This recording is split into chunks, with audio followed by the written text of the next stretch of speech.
Good evening प्यारे साथियों, कैसे हो आप लोग। उम्मीद है आप लोग स्वस्थ होंगे और मस्त होंगे। तो दोस्तों, आज से इस चैनल के माध्यम से मैं आप सभी को 6 क्लास की जो बिहार बोर्ड की पुस्तक है उससे मैं कराने वाला हूं। ठीक है, इससे पहले मैंने एनसीईआरटी 6 क्लास की जो जियोग्राफी थी वो मैंने करा दिया ऑलरेडी हमारे चैनल पे। अगर आप लोगों ने अभी तक वो वीडियो नहीं देखा है तो आप लोग चले जाइए, चैनल पे आपको वीडियो देखने को मिल जाएगा, प्लेलिस्ट भी बना दिया गया है। तो आज की इस वीडियो में हम लोग देखने वाले हैं, तो हमारा जो टॉपिक है आज का वो है सौरमंडल में पृथ्वी, और आज हम लोग इसी पे चर्चा करने वाले। इससे पहले आपसे एक छोटी सी रिक्वेस्ट है, चैनल पर पहली बार विजिट कर रहे हैं तो वीडियो को लाइक कीजिए और चैनल को सब्सक्राइब करके अपने दोस्तों के साथ इसे शेयर कर दीजिए, क्योंकि चैनल अभी काफी डाउन में चल रहा है। ठीक है, तो चलिए देखते हैं। और बाकी जितने भी क्लास होंगे अब कंटिन्यू क्लास होंगे, और सभी का जो है मैं प्लेलिस्ट भी बना दूंगा, तो आप लोग बने रहिएगा। चलिए स्टार्ट कर लेते हैं। पूरी कहानी के साथ ही हम पढ़ेंगे, हर एक लाइन बाय लाइन समझने की कोशिश करेंगे, और साथ ही जितने भी इंपॉर्टेंट चीज होंगे वो सभी के सभी मैं हाईलाइट कर दूंगा। यहाँ से देखते हैं, गोविंद पिताजी के साथ रात में छत पर लेटा हुआ आकाश की ओर देख रहा था। दूर टिमटिमाते तारे उसे अच्छे लग रहे थे। वह पिताजी से पूछ बैठा, पिताजी तारे टिमटिमाते क्यों हैं? कुछ तारों में कम तो कुछ में ज्यादा चमक होती है। ठीक है, पिताजी उसके क्या बोले कि आसमान में चांद तारों का एक पूरा परिवार होता है। ठीक है, जैसा कि आप और हम सभी लोग जो है वो आसमान में अगर रात्रि के समय देखेंगे तो आपको तारे और चंद्रमा जो है वो देखने को मिलते हैं। कल हम लोग तारामंडल घूमने चलेंगे, उनके पिताजी बोले थे, वहीं तुम्हारी समझ में सारी बातें आ जाएगी। ठीक है, अब क्या होता है कि अगले दिन गोविंद पिताजी के साथ तारामंडल पहुंचा। उसने प्रवेश द्वार पर ही एक बड़ा सा चित्र देखा। पिताजी ने बताया यह सूर्य एवं उनके परिवार का चित्र है। जिस प्रकार हमारा अपना परिवार है उसी प्रकार सूर्य के परिवार में स्वयं सूर्य है। ठीक है, सूर्य ग्रह, उपग्रह, क्षुद्र ग्रह आदि होते हैं। ठीक है, ये सभी आप समझ सकते हैं जो आकाश में जो है ये सभी के सभी जो है वो देखने को मिल सकते हैं। तो आकाश में क्या क्या देखने को मिलते हैं? तो आकाश में देखने को आपको मिल जाएगा सूर्य मिल जाएगा, सूर्य के साथ ही आपको ग्रह, उपग्रह और क्षुद्र ग्रह देखने को मिलते हैं। ठीक है, चलिए अब आगे बढ़ते हैं। कुछ ही देर बाद सब लोग तारामंडल में प्रवेश करने लगे थे। गोविंद भी अपने पिताजी के साथ अंदर गया। अब यहाँ पे हेडिंग देख लीजिए, क्या है हेडिंग? हेडिंग जो है हमारा कि सूर्य सौर परिवार का मुखिया। अब इसके बारे में जो है सूर्य के बारे में जितने भी इंपॉर्टेंट बातें होगी वो सभी के सभी अब यहाँ से हम चर्चा करने वाले हैं। ठीक है, चलिए अब देखते हैं कि गोल छत के नीचे लगी कुर्सियों पर वे बैठ गए। थोड़ी ही देर में उद्घोषक की आवाज गूंजी, जो क्या कहते हैं जिसके हाथ में जो माइक रहता है और जो आवाज बोलते हैं, कम्युनिटी करते हैं उनका। ठीक है, तारामंडल में आपका स्वागत है। अभी हम लोग तारामंडल की सैर पर जाएंगे। गोल छतरी नुमा छत पर धीरे धीरे अंधेरा छा गया तथा तारे टिमटिमाने लगे। गोविंद अपनी कुर्सी पर संभल कर बैठ गया। अरे यह क्या, ये तो रात हो गई। तभी आवाज गूंजी, आइए सौर मंडल के मुखिया से मिलते हैं। इतना कहते ही एक दिशा में चमकते हुए सूर्य के दर्शन होने लगे। इस लाइन से को आप लोग थोड़ा समझने का प्रयास कीजिएगा कि सौर मंडल के मुखिया से मिलते हैं। इतने ही कहते ही क्या हुआ, तो आसमान में एक साइड में क्या हुआ, सूर्य के दर्शन होने लगे। यानी कहने का मतलब है कि सौर मंडल का मुखिया कौन है? तो सौर मंडल का जो मुखिया है वो सूर्य है। पूरा हॉल रोशनी से भर गया। कुछ ने तो तालियां भी बजा दी। उद्घोषक की आवाज गूंजी, सूर्य सौर परिवार का मुखिया है। ये पॉइंट आपको नोट कर लेना है। ठीक है, सबसे पहला पॉइंट आपको यही नोट करना है कि सूर्य सौर परिवार का मुखिया है। यह परिवार का सबसे बड़ा एवं प्रमुख उपग्रह है, यानी जिसे हम सौर मंडल कहते हैं और इंग्लिश में सोलर सिस्टम कहते हैं। ठीक है, उसका सबसे बड़ा एवं सबसे प्रमुख कौन है? तो आप यहाँ से रख सकते हैं कि सूर्य जो है वो सबसे बड़ा है तथा सबसे प्रमुख है।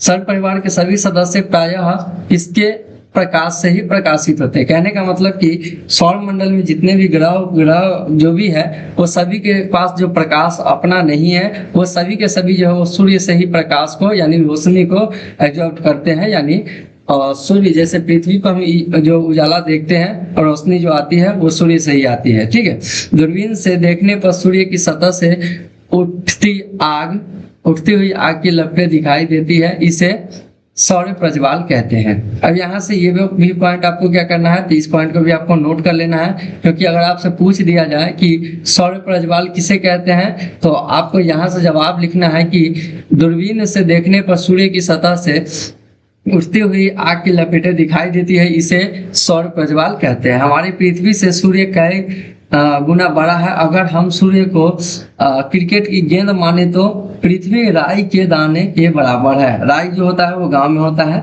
जैसा कि आपको पता है। चलिए अब यहाँ से हम लोग क्या देखने वाले हैं, ग्रहों से परिचय कराया जाएगा। अब यहाँ पे हमने सूर्य के बारे में देख लिया, क्या क्या पॉइंट देखा कि सूर्य जो है वो सौर परिवार का मुखिया है और सबसे बड़ा तथा सबसे प्रमुख है, और सूर्य से ही जो है ना सभी ग्रह या उपग्रह को प्रकाश प्राप्त होता है। ठीक है, इतना बात हमने सूर्य के बारे में देख लिया। अब यहाँ से देखते हैं कि सूर्य से थोड़ी ही दूरी पर एक और गोला उभरा जो आकाश में सूर्य से छोटा सा आकार में। ठीक है, गोविंद पिताजी से पूछ बैठा, पिताजी ये क्या चमकने लगा। इतने में कुछ और गोले उभरे और सूर्य के चारों ओर चक्कर लगाने लगे। उद्घोषक की आवाज गूंजी, ये 8 गोले सौर परिवार के सदस्य, इन्हें ग्रह कहते हैं। यानी ग्रहों की संख्या कितनी है, तो यहाँ से आप याद रख सकते हैं कि ग्रहों की संख्या कितनी है, तो ग्रहों की संख्या 8 है।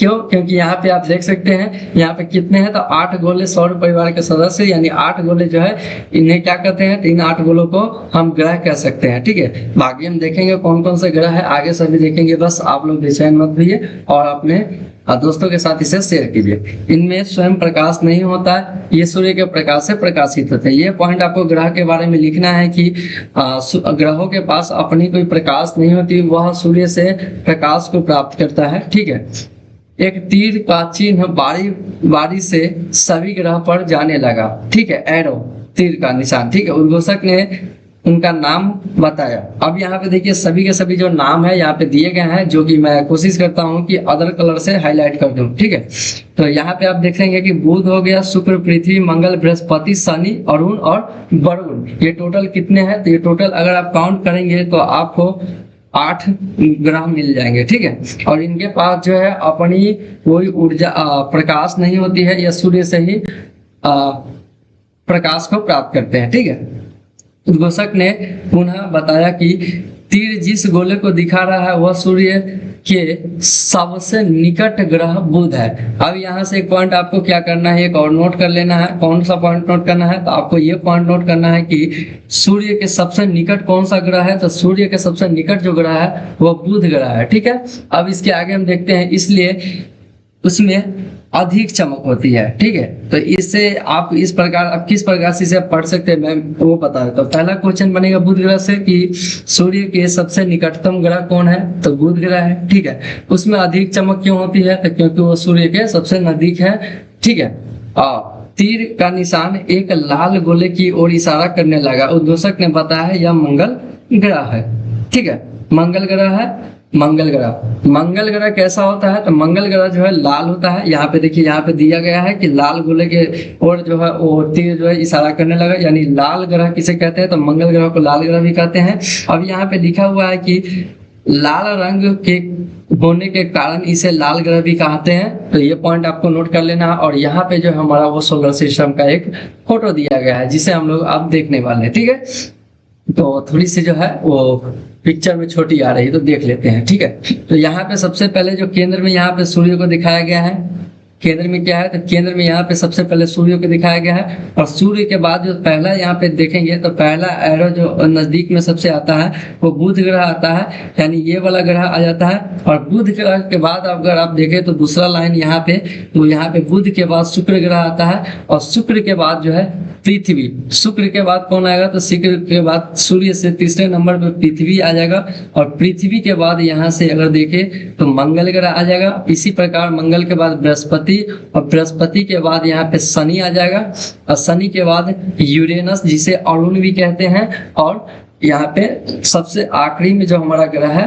सूर्य से सबसे दूरी में जो ग्रह है वो कौन सा है, तो वो नेपच्यून है, जिसे वरुण कहते हैं। यहाँ पे एक पॉइंट जो है यहाँ पे नहीं दिया गया है, जो मैं आपको बता देता हूँ। ठीक है, इसे मैं डॉट डॉट करके बताने का कोशिश करता हूँ। ठीक है, तो आप देखेंगे कि जैसे ये मंगल ग्रह है, ये मंगल ग्रह है, ठीक है। और ये कौन सा है, तो मंगल ये बृहस्पति ग्रह है। इसके बीच में जो है क्षुद्र ग्रह की पट्टी पाई जाती है, यानी इस समय जो है क्षुद्र ग्रह जो है उनका पिंड जिसे हम बोलते हैं जमीन पर गिरते हो, यह क्षुद्र ग्रह की पट्टी यहाँ पे पाई जाती है, इस सभी में पाई जाती है। ठीक है, कहाँ पाई जाती है क्षुद्र ग्रह की पट्टी, तो क्षुद्र ग्रह की जो पट्टी है वो आपके कहाँ पाई जाती है, तो मंगल और बृहस्पति के बीच में पाई जाती है। और अगर आप लोग ध्यान से देखने का प्रयास करेंगे तो यहाँ पे सिर्फ लिख दिया गया है यहाँ पे क्षुद्र ग्रह। ठीक है, क्षुद्र ग्रह यहाँ पे दिया गया नहीं है, मतलब चित्र के माध्यम से बनाया नहीं गया है, सिर्फ लिख दिया गया है। यहाँ पे मंगल हो गया और मंगल के बाद बृहस्पति, और इन दोनों के बीच में जो अगर आप यहाँ पे देखना चाहें तो यहाँ पे आप देख सकते हैं कि यहाँ पे क्षुद्र ग्रह को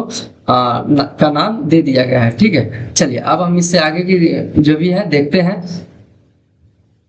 सभी ग्रह एक निश्चित दूरी बनाकर सूर्य के चारों ओर घूम रहे थे। ठीक है, यानी जितने भी ग्रह है ना सौरमंडल में, हमारे सौरमंडल में जितने भी ग्रह है वो क्या करते हैं, तो सभी ग्रह एक निश्चित दूरी बनाकर सूर्य के चारों ओर घूमते हैं। ठीक है, गोविंद के पिता ने कहा, गौर से देखो, दो ग्रह ऐसे भी हैं जो अन्य ग्रहों के घूमने की दिशा में न घूमकर उल्टी दिशा में घूम रहे हैं। तभी घोषणा हुई, सभी ग्रह सूर्य का चक्कर लगाते हैं। शनि के चारों ओर छल्ले को दिखाकर उन्होंने बताया कि यह एकमात्र ग्रह है जिसके चारों ओर छल्ले है। यहाँ पे जो बताया गया है कि शनि के चारों ओर क्या है, तो शनि के चारों ओर छल्ले है। और यहाँ पे एक और पॉइंट दिया गया है कि यह एकमात्र ग्रह है, तो ऐसा कुछ नहीं है। अभी जो फिलहाल में एनसीईआरटी में जो दिया गया था, अगर आप लोगों ने देखा होगा तो वहाँ पे शनि और बृहस्पति के साथ एक और था, शायद यूरेनस था, इन तीनों के पास छल्ले पाए जाते हैं। तो ये बात जो है ये गलत है कि यह एकमात्र ग्रह है। ठीक है, तो इसलिए इस पॉइंट को हम यहाँ से रिमूव कर देते हैं। ठीक है, ताकि आप कंफ्यूजन ना हो। तो यहाँ से हो गया कि बताया कि इसके चारों ओर इसके छल्ले हैं। ठीक है, इसके चारों ओर सीधे लिख दीजिए यहाँ से, इसके चारों ओर, यानी शनि के चारों ओर छल्ले है। और इसके साथ अगर आप याद रखना चाहें तो बृहस्पति और यूरेनस को भी याद रख सकते हैं, जिसके चारों ओर जो है वो छल्ले पाए जाते हैं। ठीक है, चलिए अब इससे आगे हम देखते हैं कि प्लूटो जिसकी गणना पहले ग्रह के रूप में की जाती थी, उसे अब क्षुद्र ग्रह की संज्ञा दे दी गई है। ठीक है, यानी एक प्लूटो है जिसे पहले ग्रह कहा जाता था, लेकिन अब उसे क्षुद्र ग्रह की संज्ञा 2006 में दे दी गई थी। ठीक है, अब यहाँ पे कुछ और पॉइंट दिए गए हैं कि आसमान में टिमटिमाते तारे के बारे में यहाँ पे कुछ पॉइंट दी गई है, जो कि हम देखने का प्रयास करेंगे बारी बारी से। ठीक है, चलिए यहाँ से देखते हैं। अचानक छतरीनुमा आकाश का रंग बदला, अब सूर्य और ग्रहों की जगह तारे टिमटिमाने लगे। गोविंद यह देखकर दंग था, तभी आवाज गूंजी, तारों का अपना प्रकाश होता है।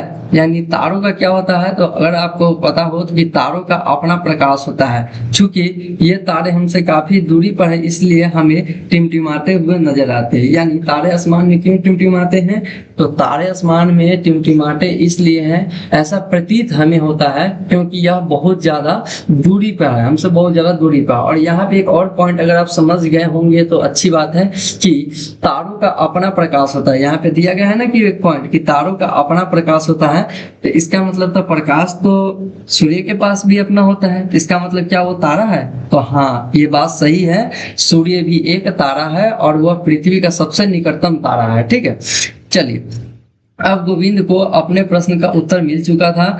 इसमें से कुछ तारे तो सूर्य से भी बड़े हैं, सूर्य भी तो एक तारा है। देखिए यहाँ पे जो है ना, ये पॉइंट को भी आपको याद रखना है कि जो तारे आप देखते हैं ना आसमान में, वो सूर्य से भी बड़े बड़े हैं। ठीक है, लेकिन आपको छोटे छोटे क्यों दिखाई देते हैं, क्योंकि सूर्य हमसे जो है वो नजदीक में आता है उन तारों की अपेक्षा। ठीक है, अब यहाँ पे दिया गया कि सूर्य भी क्या है, तो सूर्य भी एक तारा है, जैसा कि मैंने अभी आपको बताया।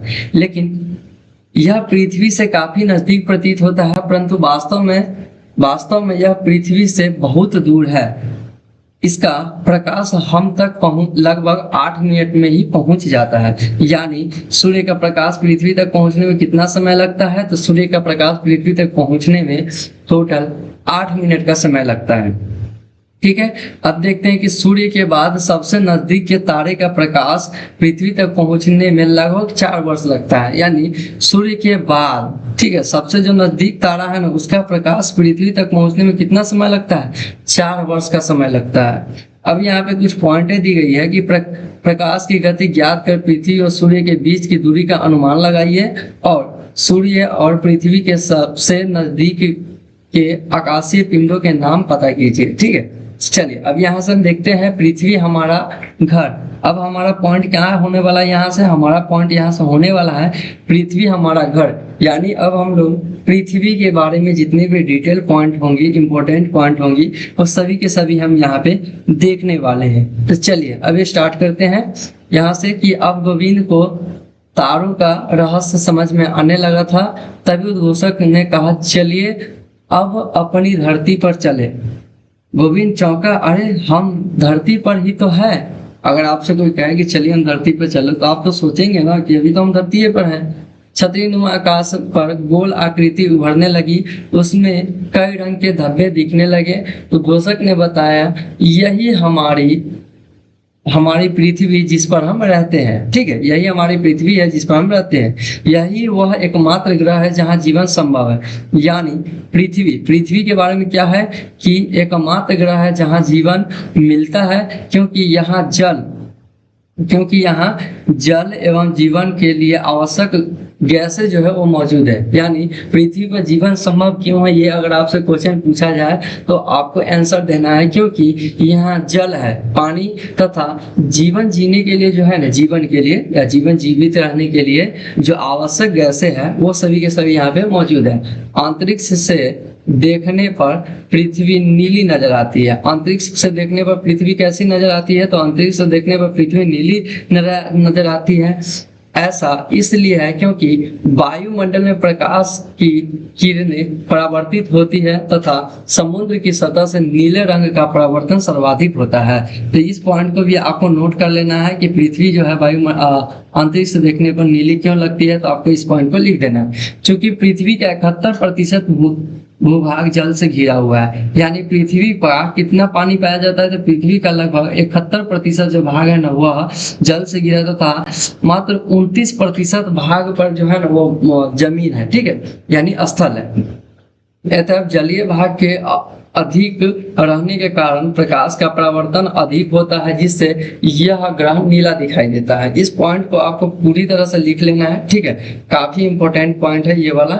ठीक है, आपको ये किसी भी एग्जाम में काम आ सकता है अगर इतना डिटेल में अगर आप पढ़ लेते हैं तो।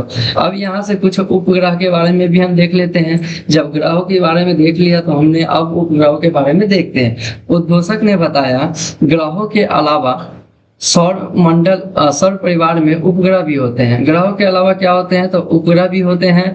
गोलाकार छत पर सभी ग्रह उभर आए।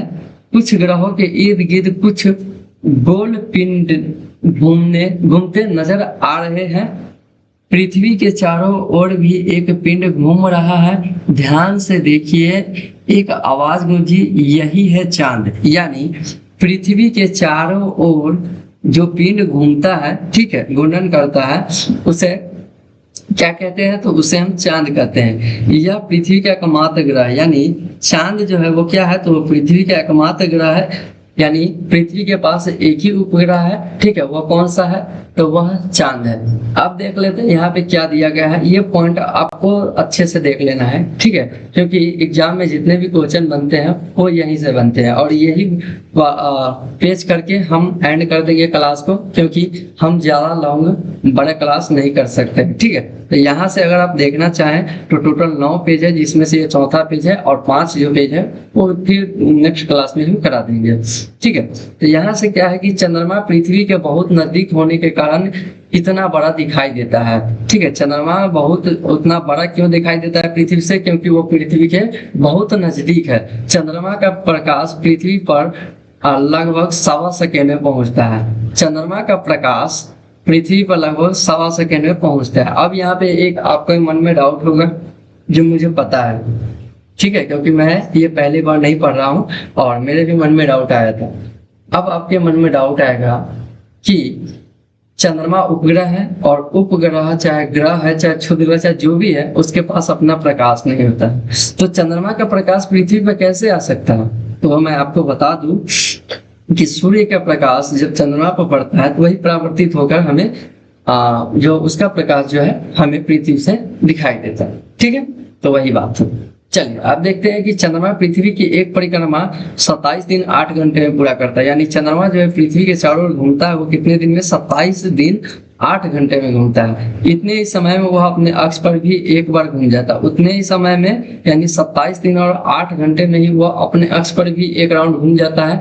यही जो है ना, यही कारण है कि हमें सदैव चंद्रमा का एक ही चेहरा यानी एक ही भाग दिखाई देता है। चंद्रमा पर ना तो जल है, ना तो जल है और ना ही वायु। यानी चंद्रमा पर ना ही जल है यानी पानी नहीं है, और वायु यानी हवा भी नहीं है वहां पे, ठीक है, यानी जीरो ग्रेविटी है, ठीक है।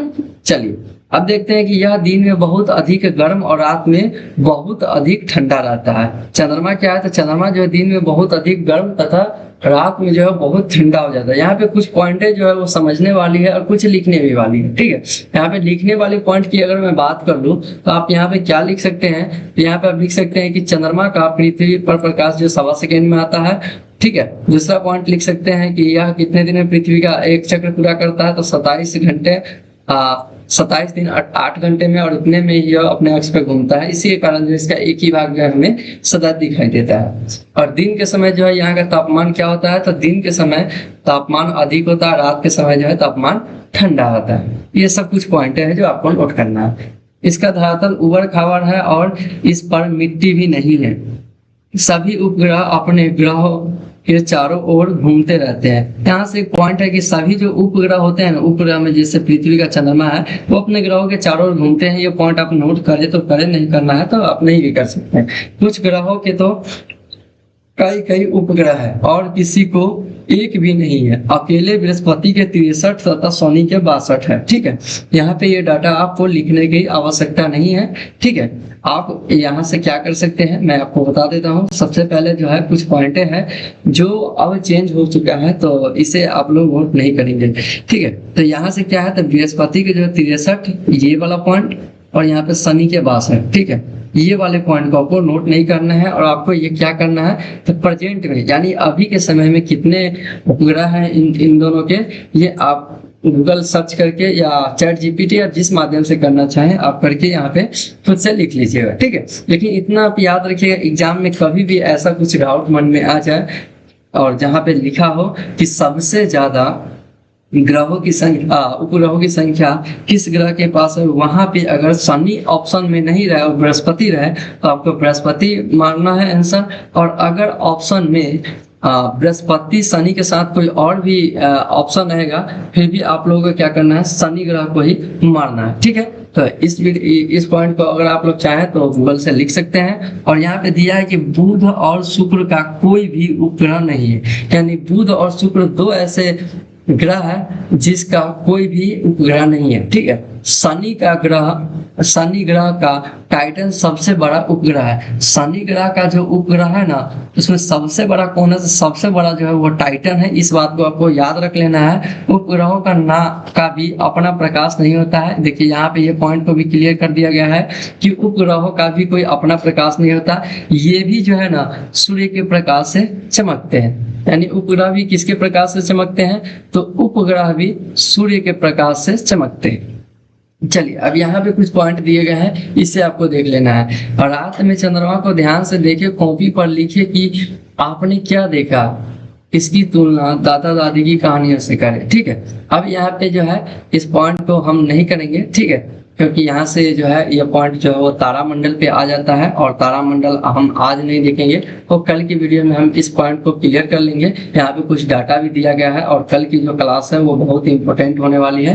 तो आप लोगों को क्लास से जुड़ना है, और जितने ज्यादा हो सके अपने दोस्तों के साथ शेयर कीजिए और बोलिए कि क्लास में जुड़ने के लिए। क्योंकि कल का जो क्लास है यहाँ पे आपने देखा कि हम कल नक्षत्र मंडल को देखेंगे, इसी के साथ जो है हम कल ग्रहों की जितनी भी घूर्णन गति है और परिक्रमण गति है, ग्रहों की संख्या है, ये सभी के सभी हम डाटा देखेंगे, ठीक है। और कोशिश करेंगे कि यहाँ पे जो है इस डाटे को हम चेंज करेंगे, और जो भी इसका रियल डाटा है वो हम यहाँ पे नोट डाउन करवा देंगे।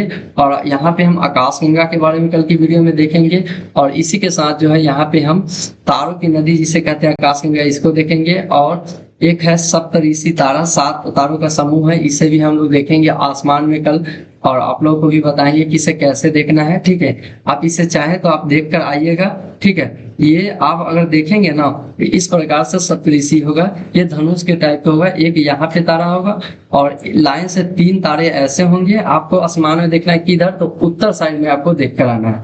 और यहाँ पे होगा टोटल मैं अभी आपको बताऊंगा लास्ट के 2 तारे हैं, इससे अगर आप क्या करते हैं एक रेखा के हिसाब से अगर मिलाते हैं तो आपको पता चलेगा ये इस बिंदु को इंगित करता है और इसी को हम क्या कहते हैं, तो इसी को हम ध्रुव तारा कहते हैं। ये हम कल की वीडियो में देखेंगे। बाकी यहाँ पे आप देखिए तो 1 2 3 4 5 6 और 7 टोटल 7 तारा होता है, इसलिए इसे सप्तऋषि कहते हैं। चलिए तो कल की वीडियो में हम इतना ही कर लेंगे और इसी प्रकार जो है सभी के सभी क्लास होते रहेंगे। बाकी आप लोगों ने वीडियो को लाइक नहीं किया तो लाइक कीजिए, सब्सक्राइब कीजिए, काफी ज्यादा मेहनत लगता है वीडियो बनाने के लिए और आप लोग छोटे चैनल को सपोर्ट नहीं करोगे तो कौन करेगा भाई। ठीक है, तो काफी ज्यादा बुरा लगता है वीडियो बनाते हैं। चलिए उम्मीद है आप लोग कर ही देंगे सब्सक्राइब, इतना ज्यादा हम आपके लिए मेहनत करते हैं। तो चलिए मिलते हैं हम नेक्स्ट वीडियो में, कल के वीडियो में।